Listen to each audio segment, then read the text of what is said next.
Hai,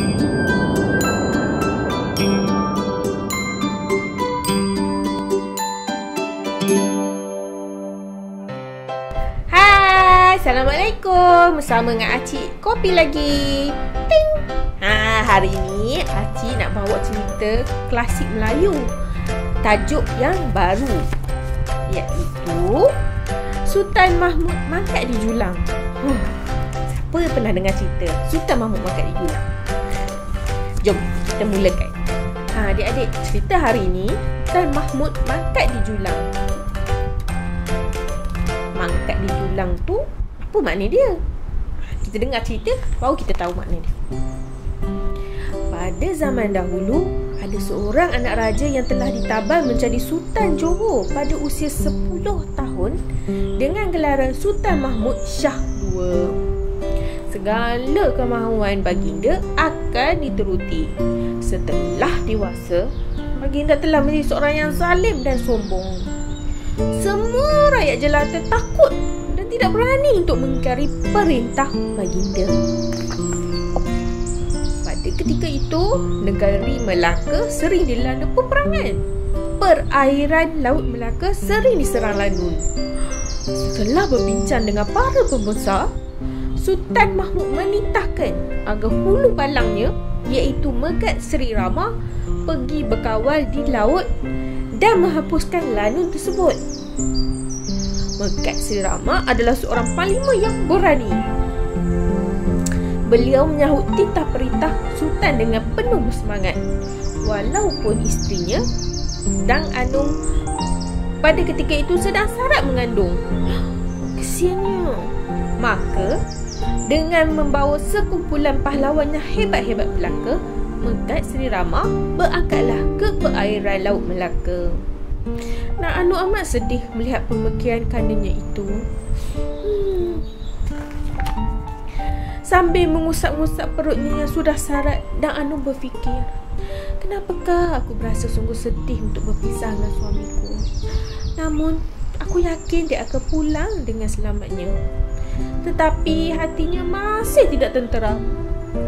Mungkinkah sesuatu yang tidak diingini akan berlaku? Getus hatinya. Sudah hampir sepurnama, Megat Seri Rama berangkat ke laut untuk melaksanakan tugasnya.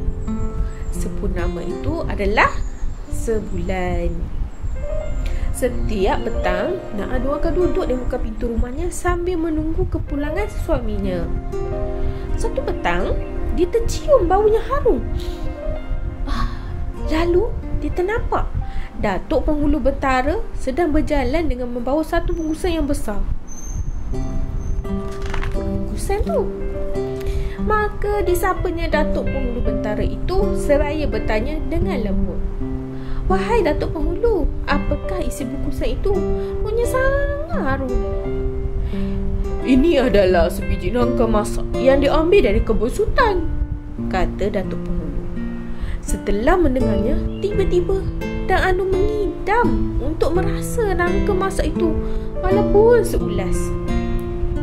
Setelah menyampaikan hasratnya, Datuk Penghulu takut Sultan akan murka. Maka dia tidak berani untuk memberikan walaupun seulas nangka kepada Dang Anu.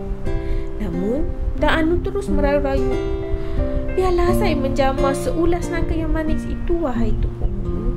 Anak dalam kandungan saya ni yang mahu merasanya, kasihanilah dia, Tok."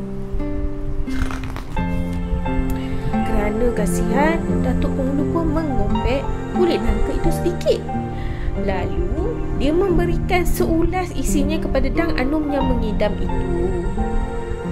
Maka, sebelum menuju ke istana raja, Datuk Penghulu pun menutup kembali kulit nangka tadi dengan baik-baik dan berharap agar Sultan tidak akan perasan akan kecacatan buah nangka itu. Apabila tiba di istana, Datuk Penghulu pun mempersembahkan buah nangka itu kepada Sultan. Setelah meneliti buah itu dengan lebih dekat, tiba-tiba baginda ternampak kecacatan buah tersebut. Alamak. Dengan marahnya baginda bertanya, "Siapakah yang berani mengambil seulas nangka ini tanpa izin peta?" Kerana takut, Datuk Penghulu menceritakan segala-galanya. Alamak. Dengan perasaan perasaan yang marah, Sultan memerintahkan agar Dang Anum ditangkap.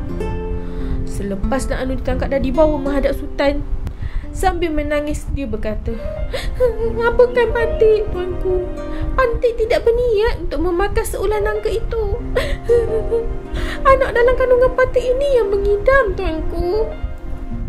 Dengan zalimnya baginda berkata, "Kita akan lihat siapakah benar-benar yang telah memakan nangka beta itu. Ambillah pisau dan belahlah perut Dang Anum sekarang juga." Dengan terketar-ketar, orang suruhan Sultan melaksanakan perintah itu. Setelah perut Dang Anum dibelah, kelihatan bayi yang sudah mati itu sedang menghisap seulas nangka. Cerita kematian kedua-dua beranak itu tersebar ke seluruh kampung. Tidak ada seorang pun yang berani berkata apa-apa, walaupun mereka tahu tentang kezaliman Sultan Melaka itu. Tak lama kemudian, Megat si Rama pun pulanglah daripada medan perang. Apabila tiba di rumah, dia berasa hairan kerana isterinya tiada untuk menunggu kepulangannya. Lalu dia pun pergi ke rumah Tok Penghulu untuk bertanyakan tentang isterinya.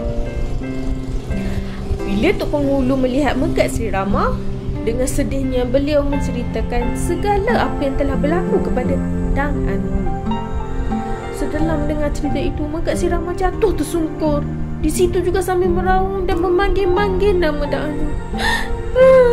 Dang Anum! Inikah balasanku walaupun telah menggadai nyawa demi Sultan? Inikah balasan yang diterima atas taat setiaku selama ini kepada Sultan? Hutang darah mesti dibayar dengan darah. Sultan akan menerima pembalasannya. Jerit Megat Sri Rama yang bersumpah akan menuntut bela atas kematian isteri dan anaknya.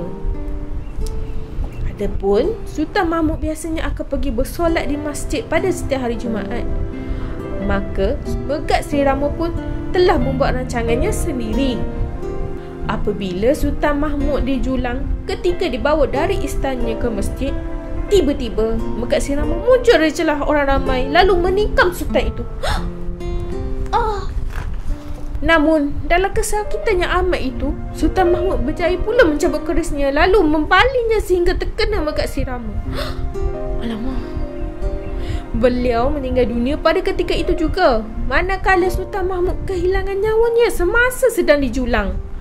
Daripada peristiwa itulah Sultan Mahmud mendapat gelaran Sultan Mahmud Mangkat Dijulang. Wah, adik-adik, tragis sungguh cerita ini kan. Jadi adik-adik, apa pengajaran daripada cerita ini? Kita jangan membuat tindakan melulu, jangan menuduh melulu. Kita kena siasat dahulu. Ingat tu, ingat. Jadi adik-adik, terima kasih bersama Acik. Lain kali kita jumpa lagi. Bye.